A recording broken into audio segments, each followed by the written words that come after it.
Hello दोस्तों, कैसे हो आप सभी। आशा करती हूँ आप सभी स्वस्थ होंगे। मैं आप सभी का अपने चैनल हिंदी क्लासेस में बहुत बहुत स्वागत करती हूँ। तो भाई एनसी 6 क्लास के हम एनसीईआरटी कर रहे हैं। ठीक है, 3 अध्याय मैंने पहले आपको करवा दिए थे। मैंने उसकी एक क्लास आपको प्रोवाइड करवा दी है। और भाई आज हम 4th अध्याय से अपनी क्लास स्टार्ट कर रहे हैं। पहले हम कवि परिचय करेंगे, फिर जो पाठ है उसका सारांश करेंगे, फिर हम उसके क्वेश्चन आंसर करेंगे भाई। ठीक है, आज 4 अध्याय मैं आपको करवाऊंगी, यानी 4 लेसन मैं आपको करवा दूंगी। तो 4th लेसन है हमारा चांद से थोड़ी सी गप्पे। क्या नाम है भाई हमारे लेसन का? चांद से थोड़ी सी गप्पे। इसका कवि परिचय देखते हैं। कवि कौन है चांद से थोड़ी सी गप्पे के? शमशेर बहादुर सिंह।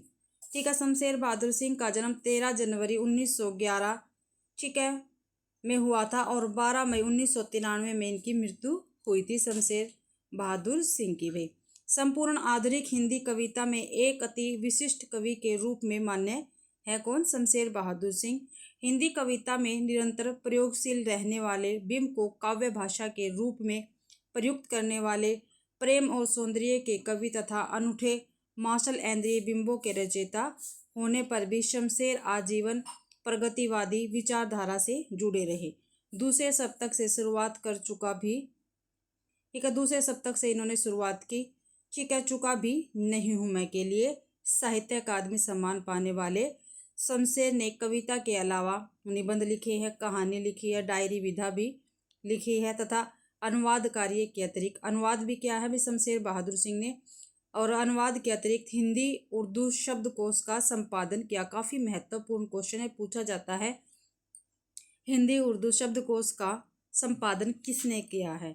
तो शमशेर बहादुर सिंह ने किया है भाई। ये आपको अच्छी तरह से याद रखना, हिंदी उर्दू शब्दकोश। ठीक है, और चुका भी नहीं हूं मैं, इसके लिए इनको साहित्य अकादमी पुरस्कार मिला था। और ये दूसरा शतक के कवि है भाई। कौन? शमशेर बहादुर सिंह। सारांश है कविता चांद से थोड़ी सी गप्पे का। तो देखते हैं। चांद से थोड़ी सी गप्पे कविता शमशेर बहादुर सिंह द्वारा लिखित है। इस कविता को कवि ने एक 10-11 साल की एक लड़की के मन का वर्णन किया है भाई। लड़की की उम्र कितनी है? 10-11 साल। वह जिज्ञासु प्रवृत्ति की होने का कारण चांद से कई सवाल पूछना चाहती है भाई। वो लड़की कैसी है? जिज्ञासु प्रवृत्ति की है, इसलिए वो चांद से क्या है, कई सारे सवाल पूछना चाहती है और उनके बारे में अधिक जानना चाहती हैं। वह चांद से पूछती है कि क्यों वे तिरछे नजर आते हैं। वह सारे आकाश को चांद का वस्त्र समझती है। ठीक है, क्या भाई? वो सारे आकाश को चांद का वस्त्र समझती है। कौन? लड़की, जिस पर कई सितारे जड़े हैं। चांद का घटना बढ़ना को वह एक बीमारी समझती है। जो चांद का घटना बढ़ना है उसको लड़की क्या समझती है भाई? चांद को एक बीमारी है। लड़की चांद से कहती है कि उनकी पोशाक चारों दिशाओं में फैली हुई है। लड़की कहती है वे उसे कम अकल नहीं समझते। उसे पता है कि चांद को बीमारी है। जब वे घटते हैं तो लगातार घटते चले जाते और बढ़ते हैं तो बढ़कर पूरे गोल मटोल हो जाते हैं। चांद की यह बीमारी उनसे ठीक नहीं हो रही। तो ये हमारी कविता का सार था भाई। अब इसके क्वेश्चन आंसर हैं। क्वेश्चन आंसर देखते हैं हम। पहला क्वेश्चन है, चांद ने क्या पहना हुआ है? ठीक है, कपड़े। नंबर 2 वायु। नंबर 3 आकाश। नंबर 4 इनमें से कोई नहीं। तो चांद ने भी क्या पहना हुआ है? आकाश पहना हुआ है। आकाश इसका आंसर रहेगा। दूसरा क्वेश्चन है, चांद से थोड़ी सी गप्पे के कवि का क्या नाम है? वे चांद से थोड़ी सी गप्पे जो कविता है उसके कवि का नाम पूछा है, क्या है? तो रघुवीर साहे, सुमित्रानंदन पंत, केदारनाथ अग्रवाल। 4 है शमशेर बहादुर सिंह। तो 4 अपना ठीक रहेगा। चांद से थोड़ी सी गप्पे कविता के लेखक है शमशेर बहादुर सिंह भाई। आगे है, लड़की को चांद कैसा नजर आता है? ठीक है, तो लड़की को चांद भाई 1 गोल नजर आता है, 2 तिरछा नजर आता है, 3 सीधा नजर आता है, 4 उपयुक्त सभी। तो भाई लड़की को जो चांद है वो तिरछा नजर आता है। अपना 2 ऑप्शन ठीक रहेगा। 4th क्वेश्चन है, किसका मर्ज ठीक नहीं होता? या भाई किसका मर्ज ठीक नहीं होता? तो ए सूर्य का, 2 पीपल का, 3 लोगों का, 4 चांद का। तो 4 ऑप्शन ठीक रहेगा, चांद का मर्ज ठीक नहीं होता। 5वां क्वेश्चन है, प्रस्तुत कविता में किसकी कल्पनाओं का वर्णन किया गया है। ठीक है भाई, किसकी कविताओं का वर्णन किया गया है ये हमें बताना है। तो 1 कवि की, 2 बालिका की, 3 स्त्री की और 4 बड़े लड़के की। तो बालिका आंसर अपना ठीक रहेगा। ठीक है, इस कविता में किसकी कल्पनाओं का वर्णन है, तो बालिका की कल्पनाओं का वर्णन किया गया है। 6वां क्वेश्चन है, बालिका के अनुसार चांद ने बालिका को निरा क्या समझा है। ठीक है, बालिका के अनुसार भाई चांद ने बालिका को क्या समझा है, निरा क्या समझा है। 1 चालाक, 2 बुद्धू, 3 स्वस्थ या 4 बीमार। तो अपना 2 ऑप्शन ठीक रहेगा, बालिका के अनुसार चांद ने बालिका को निरा बुद्धू समझा है। 7वां क्वेश्चन है, चांद अपनी पोशाक को कहाँ फैलाए हुए हैं। जो चांद है वो अपनी पोशाक को कहाँ फैलाए हुए है ये हमें बताना है भाई। तो ए लड़की के घर, 2 चारों दिशाओं में, 3 भारतवर्ष में या 4 संपूर्ण विश्व में। तो भाई अपना 2 ऑप्शन ठीक रहेगा, चारों दिशाओं में। जो चांद है उसने अपनी पोशाक को चारों दिशाओं में फैला रखा है। 2 ऑप्शन अपना ठीक रहेगा। आगे भाई अध्याय 5 है। ठीक है, ये है साथी हाथ बढ़ाना। ठीक है, जो साथी हाथ बढ़ाना ये है 5वां अध्याय, 5वां पाठ अपना। और इसके कवि है साहिर लुधियानवी। ठीक है, मसूदी। तो इसके हम कवि परिचय करते हैं भाई। कवि परिचय है, साहिर लुधियानवी मसूदी, 8 मार्च 1921 को इनका जन्म हुआ था। साहिर लुधियानवी का कब हुआ था भाई, 8 मार्च 1921 को। ठीक है, और 25 अक्टूबर 1980 को इनकी मृत्यु हुई थी। तो साहिर लुधियानवी भाई एक प्रसिद्ध शायर तथा गीतकार है। क्या भाई, एक शायर है साहिर लुधियानवी और गीतकार हैं। इनका जन्म लुधियाना में हुआ था और लाहौर तथा बम्बई इनकी कर्मभूमि रही है। जन्म तो लुधियाना में हुआ था और लाहौर और बम्बई इनकी क्या है, कर्मभूमि रही है। ठीक है, लाहौर 4 उर्दू पत्रिकाओं का संपादन सन 1948 में किया। जो साहिर लुधियानवी है इन्होंने 4 उर्दू पत्रिकाओं का संपादन भाई लाहौर में 1948 में किया था और बम्बई में 1949 के बाद इनकी 1949 के बाद ये बम्बई में आ गए थे। आगे भाई जो कविता है, जो गीत है ये, ठीक है, साथी हाथ बढ़ाना क्या है, गीत है। इसका सारांश हम देखते हैं। साथी हाथ बढ़ाना गीत साहिर लुधियानवी द्वारा लिखा गया है। यह गीत नया दौर फिल्म के लिए लिखा गया था। यह गीत आज़ादी के कुछ समय बाद लिखा गया था भाई। ठीक है, जो ये साथी हाथ बढ़ाना, ठीक है, ये क्या है, गीत है और साहिर लुधियानवी द्वारा लिखा गया था। और कौन सी फिल्म के लिए लिखा गया था, नया दौर फिल्म के लिए लिखा गया था भाई, पेपर में पूछा जा सकता है। ठीक है, और ये भाई आज़ादी के कुछ समय बाद लिखा गया था, साथी हाथ बढ़ाना। जब देश का निर्माण हो रहा था, यह गीत हमें मिलजुल कर काम करने को प्रेरित करता है। कवि ने इस गीत में बताया है कि जब जब मनुष्य ने मिलकर काम किया है तब तब उसने हर मुश्किल को आसानी से पार किया है। कवि के अनुसार सुख दुख का चक्कर जीवन में हमेशा आता रहता है। हमें हर परिस्थिति में हमेशा अपनी मंजिल की ओर बढ़ते रहना चाहिए। दुनिया में हर बड़ा चीज छोटे छोटे चीज़ों से मिलकर ही बनता है। अब इसके क्वेश्चन आंसर है भाई, साथी हाथ। पहला क्वेश्चन है, साथी हाथ बढ़ाना नामक गीत किस फिल्म के लिए लिखा गया था। तो अभी ऊपर मैंने आपको बताया है कौन सी फिल्म के लिए लिखा गया था। तो ए श्री 420, 2 है मान के लिए, 3 है नया दौर, 4 है जिस देश में गंगा बहती है। तो 3 ऑप्शन अपना ठीक रहेगा। नया दौर के लिए साथी हाथ बढ़ाना नामक गीत लिखा गया था और नया दौर क्या है, एक फिल्म है भाई। दूसरा क्वेश्चन है, मनुष्य की सीने और बाहें कैसी है। जो मनुष्य है उसकी सीने और बाहें कैसी है भाई, ये हमें बताना है। तो 1 चट्टानी, 2 फौलादी, 3 कोमल, 4 कठोर। तो मनुष्य की सीने और बाहें भाई फौलादी है। क्या है भाई, फौलादी है। तीसरा क्वेश्चन है, हम चट्टानों में रास्ता कैसे पैदा कर सकते हैं। क्या भाई, हम चट्टानों में रास्ता कैसे पैदा कर सकते हैं, ये हमें बताना है। तो ए मेहनत से, 2 मिलकर मेहनत करने से, 3 अलग रहकर या 4 उपयुक्त सभी। तो मिलकर मेहनत करने से हम चट्टानों में से रास्ता पैदा कर सकते हैं भाई। चौथा क्वेश्चन है, साथी हाथ बढ़ाना नामक गीत के कवि का नाम क्या है? तो ए केदारनाथ अग्रवाल, 2 साहिल लुधियानवी, 3 गुणाकर मूले, 4 शमशेर बहादुर सिंह। तो भाई 2 ऑप्शन अपना ठीक रहेगा। साहिल लुधियानवी साथी हाथ बढ़ाना नामक गीत के कवि हैं भाई। 5वां क्वेश्चन है, इंसान अपनी किस्मत को बस में किस तरह कर सकता है? जो इंसान है भाई वो अपनी किस्मत को बस में किस प्रकार कर सकता है, ये हमें बताना है। तो ए इच्छा से, 2 अच्छाई से, 3 सच्चाई से, 4 एकता से। तो भाई इच्छा से, 5वां का एक ऑप्शन ठीक है भाई। इंसान क्या है, अपनी किस्मत को अपनी इच्छा से बस में कर सकता है। आगे है 6, इस गीत में किस रास्ते को नेक कहा गया है? जो ये गीत है साथी हाथ बढ़ाना, इसमें किस रास्ते को नेक कहा गया है भाई? तो 1 मेहनत के, 2 आगाम के, 3 झूठ के या 4 उपयुक्त सभी। तो भाई मेहनत के रास्ते को नेक कहा गया है। आगे है भाई क्वेश्चन, इस गीत में दरिया कैसे बन जाता है? क्या भाई इस गीत में दरिया कैसे बन जाता है, ये हमें बताना है। तो 1 कतरा मिलकर, 2 जर्रा मिलकर, 3 राही मिलकर या उपयुक्त सभी भाई। तो कतरा मिलकर एक दरिया बन जाता है। 8वां क्वेश्चन है, इस गीत में क्या भाई इस गीत में मेहनत को क्या कहा गया है?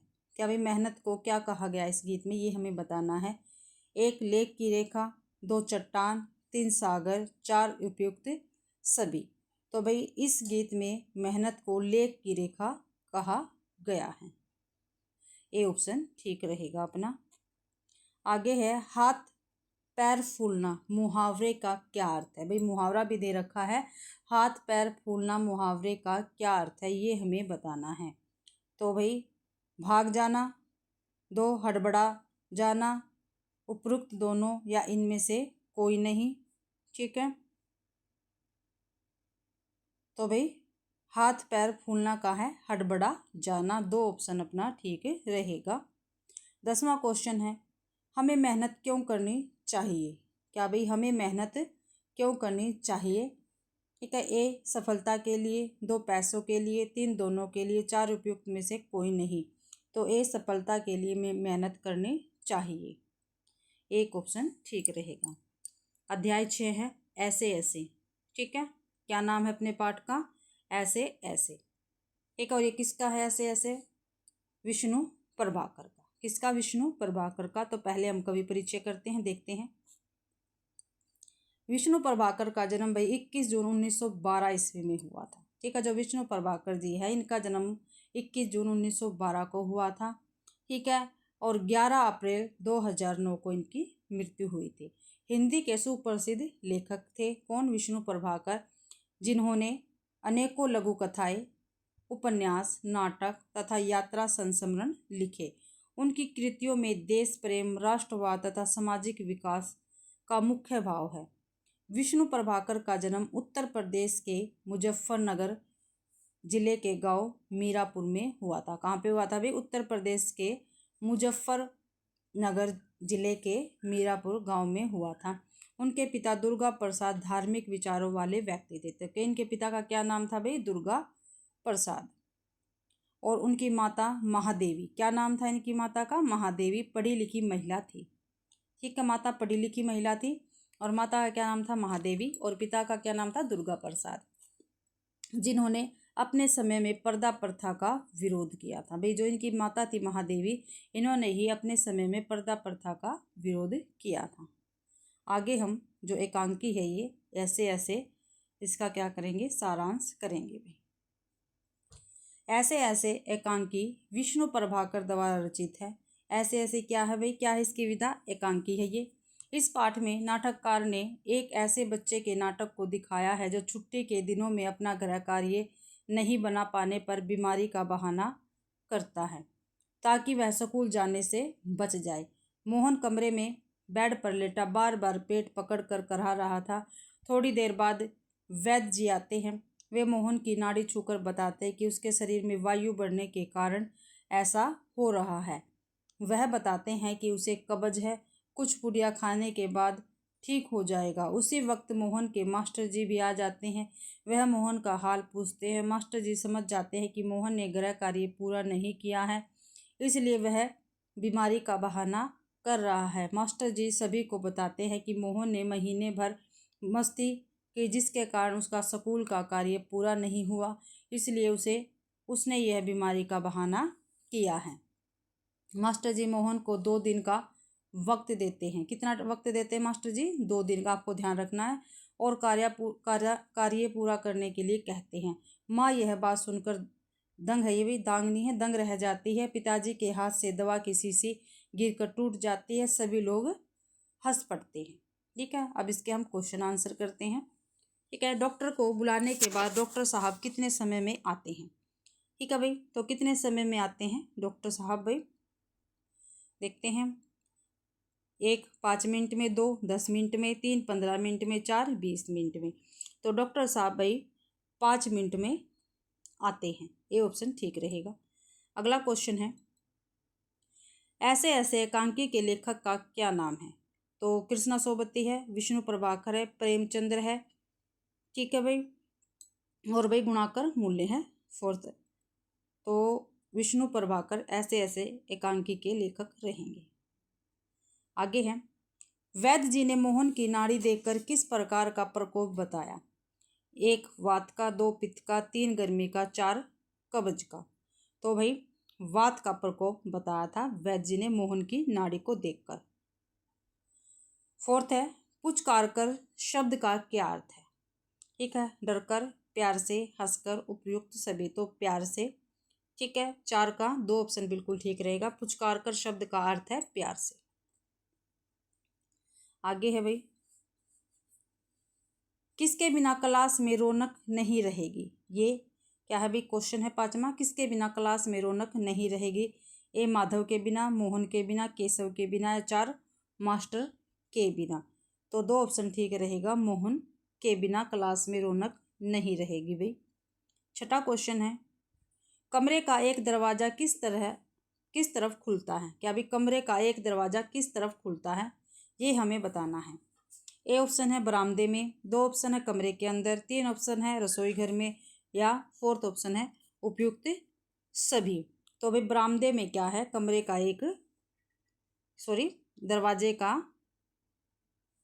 दरवाजा एक तरफ खुलता है, बरामदे की तरफ भाई। 7वां क्वेश्चन है, मोहन ने कौन सी बीमारी का बहाना बनाया? तो भाई 1 सिर दर्द का, 2 बुखार का, 3 पेट दर्द का, या 4 पैर दर्द का। तो भाई मोहन ने पेट दर्द का बहाना बनाया था। 8वां क्वेश्चन है,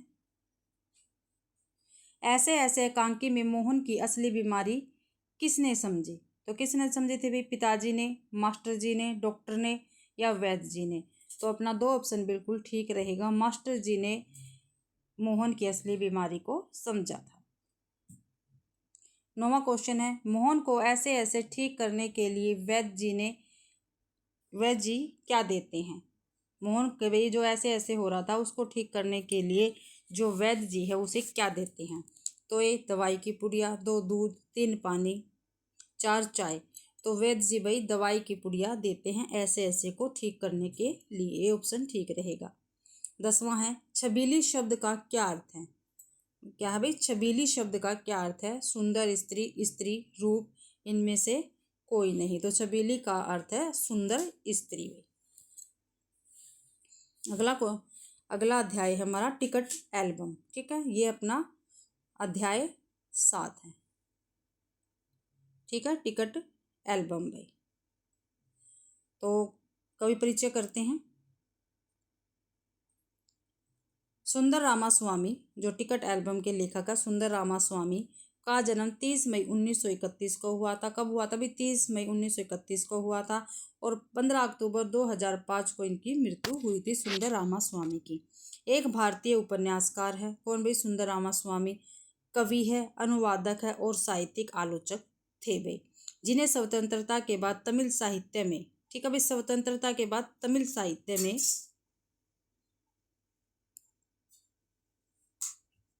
प्रमुख व्यक्ति माना जाता है। ठीक है, उनका जन्म 1931 में नागरकोइल के एक गांव थजुविया महादेवन कोविल में हुआ था। किसका भाई? सुंदर रामास्वामी का, जो उस समय श्रावणकोर रियासत का हिस्सा था। वह 8 साल की उम्र तक कोट्याम और बाद में मध्य शावकाकोर में पले बड़े। 8 साल की उम्र तक वे कहाँ रहे? कोट्याम में रहे और बाद में क्या है, श्रावणकोर में पले बड़े। जब उनका परिवार नागरकोइल चला गया, उन्होंने वहां अपनी स्कूली शिक्षा जारी रखी, लेकिन आमतौर पर उन्हें एक गरीब छात्र माना जाता था। आगे है, इस लेसन का हम सारांश करेंगे। ठीक है, टिकट एल्बम। राजप्पा के पास डाक टिकटों का एक सुंदर एल्बम था। किसका भी? डाक टिकटों का था एक सुंदर एल्बम। किसके पास? राजप्पा के पास। उसके एल्बम की तारीफ लड़कों में काफ़ी रही थी, परंतु जब से नागार्जुन के मामा ने सिंगापुर से उसके लिए एल्बम भेजा था, तब से राजप्पा ने के एल्बम को कोई नहीं पूछता था। ठीक है, तो अभी जो नागार्जुन था, ठीक है, उसके मामा ने सिंगापुर से उसके लिए क्या भेजा था? एल्बम भेजा था। ये लाइन पूछी जा सकती है भाई, ध्यान रखना। नागार्जुन अपना एल्बम सबको दिखाता था पर किसी को छूने नहीं देता था। जो नागार्जुन था भाई, वो जो अपना एल्बम था वो सबको दिखाता था लेकिन छूने नहीं देता था। लड़कियों द्वारा मांगे जाने पर नागार्जुन ने एल्बम पर कवर चढ़ाकर दिया। ठीक है, जब लड़कियों ने नागार्जुन से एल्बम मांगा तो भाई नागार्जुन ने क्या किया? एल्बम को कवर चढ़ाकर दिया। काफ़ी मेहनत से तैयारी की गई राजप्पा के एल्बम की कोई तारीफ नहीं करता था। कई सहपाठी उसके एल्बम की तुलना नागार्जुन के एल्बम से कर राजप्पा के एल्बम को फिसड्डी बताते। राजप्पा ने नागार्जुन के एल्बम को देखने की कभी इच्छा प्रकट नहीं की। उसे नागार्जुन के एल्बम से चिढ़ होने लगी थी। वह नागार्जुन के घर की तरफ चल पड़ा। राजप्पा ने सोच लिया था कि वह अपने फालतू टिकट से नागार्जुन के अच्छे टिकट बदल लेगा। उसे अपने पर विश्वास था, चूँकि उसके पहले भी ऐसा कई बार किया था। राजप्पा ने नागार्जुन के एल्बम को चुरा लिया और अपने घर में जाकर अलमारी के पीछे छुपा दिया। पकड़े जाने के डर से उसने नागार्जुन के एल्बम को अंगीठी में डालकर जला दिया। तभी अम्मा की आवाज़ आई कि नागार्जुन उससे मिलने आया है। नागार्जुन ने राजप्पा को बताया कि उसका एल्बम चोरी हो गया है। नागार्जुन बहुत मायूस था। राजप्पा ने उसे अपना एल्बम देकर कहा कि वह उसे रख ले। नागार्जुन ने सोचा वह मजाक कर रहा है, परंतु राजप्पा बार बार वही बात कर रहा था। जब नागार्जुन राजप्पा को एल्बम ले जाने लगा तब राजप्पा ने कहा कि वह उसे रात भर देखना चाहता है, सुबह वह उसे लौटा देगा।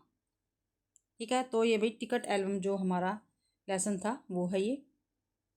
तो देखते हैं इसके क्वेश्चन आंसर। नागार्जुन के मामा कहाँ रहते थे? जो नागार्जुन है इसके मामा कहाँ रहते थे ये हमें बताना है। तो ए दुबई में, 2 मैसूर में, 3 इंग्लैंड में, 4 सिंगापुर में। तो नागार्जुन के मामा सिंगापुर में रहते थे भाई। तो भाई दूसरा क्वेश्चन है, फूट फूट कर रोना मुहावरे का क्या अर्थ है? क्या भाई फूट फूट कर रोना मुहावरे का क्या अर्थ है ये हमें बताना है। जोर जोर से रोना, आसम से सहना, एक और दो दोनों, या इनमें से कोई नहीं। तो भाई फूट फूट कर रोना मुहावरे का क्या अर्थ है? जोर जोर से रोना। ए ऑप्शन अपना बिल्कुल ठीक रहेगा। तीसरा क्वेश्चन है, राजप्पा के अनुसार कौन घमंडी हो गया था? कौन घमंडी हो गया था भाई राजप्पा के अनुसार? तो ए नागार्जुन, 2 सुंदर, 3 पार्वती, 4 पप्पू। तो राजप्पा के अनुसार भाई जो नागार्जुन था वो क्या घमंडी हो गया था। फोर्थ क्वेश्चन है, टिकट एल्बम कहानी के लेखक कौन है? जो टिकट एल्बम है उस कहानी के लेखक कौन है ये हमें बताना है। तो सुंदर रामस्वामी, सुंदर श्याम स्वामी, 3 ऑप्शन है सुंदर रामस्वामी, 4 ऑप्शन है सुंदर नागार्जुन। तो भाई 4 का अपना 3 ऑप्शन ठीक रहेगा, सुंदर रामस्वामी टिकट एल्बम कहानी के लेखक रहेंगे। 5वां क्वेश्चन है, टिकट जमा करने वाले सारे लड़कों के चक्कर कौन लगाता था? कौन लगाता था भाई टिकट जमा करने वाले सारे लड़कों के चक्कर? तो ए राजप्पा, 2 नागार्जुन, 3 पप्पू, 4 अप्पू। तो 5वें का अपना आंसर रहेगा ए राजप्पा क्या है, टिकट जमा करने वाले सारे लड़कों के घर के चक्कर लगाता था। 6ठा क्वेश्चन है, आंखें पोंछना मुहावरे का क्या अर्थ है? क्या है भाई छठे क्वेश्चन का? आंखें पोंछना मुहावरे का क्या अर्थ है? दिलासा देना, 2 शांत करना, 3 हंस पड़ना, 4 इनमें से कोई नहीं। तो ए ऑप्शन अपना ठीक रहेगा। आंखें पोंछना मुहावरे का अर्थ है दिलासा देना। 7वां क्वेश्चन है, आजकल लोग सबसे ज़्यादा किसको घेरे रहते हैं? ठीक है, आजकल लोग सबसे ज़्यादा किसको घेरे रहते हैं? तो 1 कृष्णन को, 2 नागार्जुन को, 3 राजप्पा को, 4 अप्पू को। तो 7th का भाई 2 ऑप्शन अपना ठीक रहेगा, नागार्जुन को आजकल सभी लोग गहरे रखते हैं। 8वां क्वेश्चन है, लड़के क्या देखकर खुश होते थे? ठीक है, जो लड़के हैं वो क्या देखकर खुश होते थे? तो 1 एल्बम, 2 फोटो, 3 टिकट, 4 फिल्म भाई। तो एल्बम देखकर खुश होते थे भाई लड़के। 9वां क्वेश्चन है, नागार्जुन के मामा ने सिंगापुर से उसके लिए क्या भेजा? तो फोटो एल्बम, टिकट एल्बम, 3 खिलौने, 4 कपड़े। तो नागार्जुन के मामा ने सिंगापुर से उसके लिए टिकट एल्बम भेजा था। 2 ऑप्शन अपना बिल्कुल ठीक रहेगा। 10वां क्वेश्चन है, कृष्णन ने कितने की शर्त लगाई थी? जो कृष्णन है उसने कितने रुपए की शर्त लगाई थी भाई ये हमें बताना है। तो ए 7 रुपये की, 2 10 रुपये की, 3 15 रुपये की, 4 20 रुपये की। तो 2 रुपये की कृष्णन ने शर्त लगाई थी। तो इसी के साथ भाई आज के अपने 3 अध्याय कंप्लीट होते हैं। आशा करती हूँ भाई आप सभी को ये क्लास पसंद आई होगी। अगर आप सभी को ये क्लास पसंद आती है तो प्लीज़ मेरी वीडियो को ज़्यादा से ज़्यादा शेयर करें, लाइक करें और कमेंट करना तो बिल्कुल भी ना भूलें भाई। और मेरे चैनल को भी सब्सक्राइब ज़रूर करें। और जिस भी बच्चे को अगर PDF चाहिए तो भाई मैंने टेलीग्राम चैनल बना रखा है, तो प्लीज़ उस चैनल को ज्वाइन कर लेना। ठीक है, और आप सभी का मेरी क्लास देखने के लिए बहुत बहुत धन्यवाद।